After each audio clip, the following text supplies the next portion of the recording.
Алма ертегісі.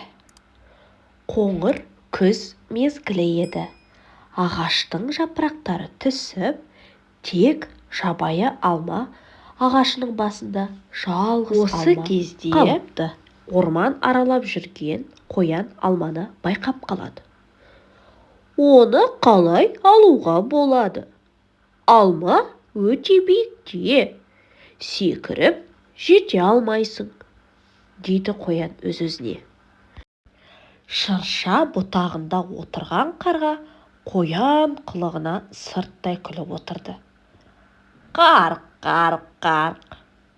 Оны көрген қоян: Қарға, қарға, маған алманы үзіп алып берші, дейді қоян. Қарға шырша бұтағынан алма ағашына ұшып барып, алманы үзіп алады. Бірақ алманы тұмсығымен қармап ұстай алмай, жерге түсіріп алады.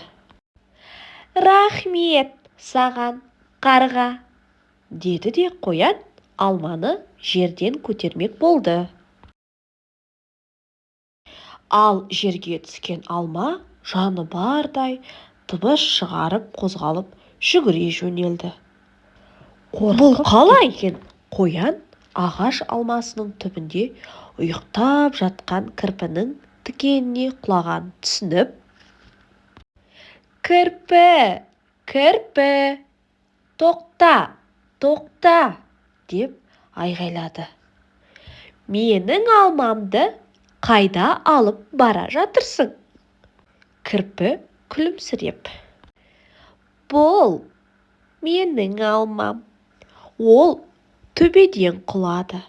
Ал мен болсам, оны ұстап алдым, дейді кірпі. Қоян да қояр емес. Алмамды қайтарып бер. Оны тауып алған мен. Таласып жатқан қоян мен кірпіге қарға қосылады. Босқа таласасыңдар, қарқ, қарқ. Алма менікі. Мен оны өзім үшін үзіп алғанмын, деді ол өтірік шынын араластыра. Олар бір-бірімен түсінісе алмай, алманы әрі тартып, бері тартып, орман айғайдан у-шу болып кетеді. Сол кезде Қарбаңбай Аю келіп қалады. Бұл не деген айғай-шу? Мазамды алдыңдар ғой. Бәрі оған жақындап: Сен, Аю, біздің ормандағы ең үлкен әрі ақылдысың. Сондықтан бізге алманың кімдікі екенін айтып берші, деп Аюға оқиғаның қалай болғанын баяндап, төрелігін сұрайды. Аю сәл ойланып сұрады: Алманы кім тапты? Мен, деді қоян. Ал алманы кім үзіп алды?